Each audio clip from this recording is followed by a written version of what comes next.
Hello again. In the previous videos we have spoken about what is positioning and what it is not. Now we are going to speak about positioning statement.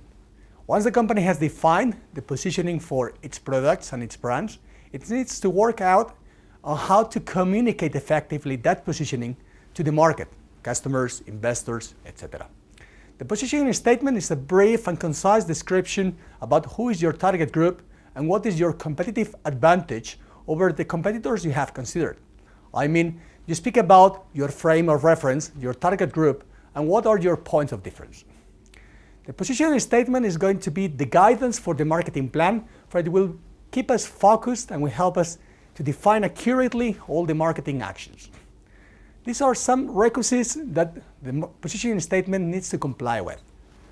It has to be simple and easy to remember. It has to be clearly oriented towards the target group. It has to contain a value proposal that is credible, relevant, and unique for that target group. It has to include a clear frame of reference, and it has to be flexible enough to accommodate potential changes.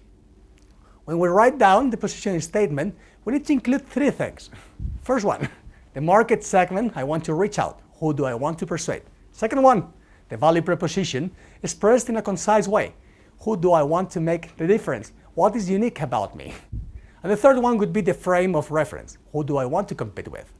Sometimes it is important to include some evidence or reasons to reinforce and make credible my value proposition. And this is called the reason to believe.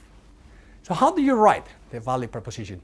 There is a simple scheme that can be followed, which will be helpful for you to write down your value proposition.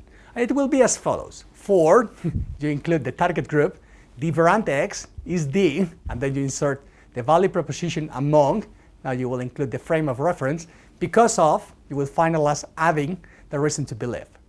If we take, for instance, a brand like Fairy, you could say, for the most demanding housewives, Fairy is the best detergent in class for cleaning up dishes thanks to its highly concentrated power.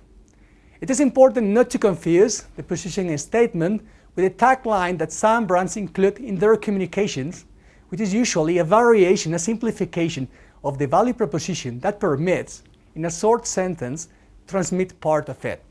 For instance, we may focus on the benefit and come up with something like Volvo for security, Disney for magic, or for the experience if we're speaking about Red Bull.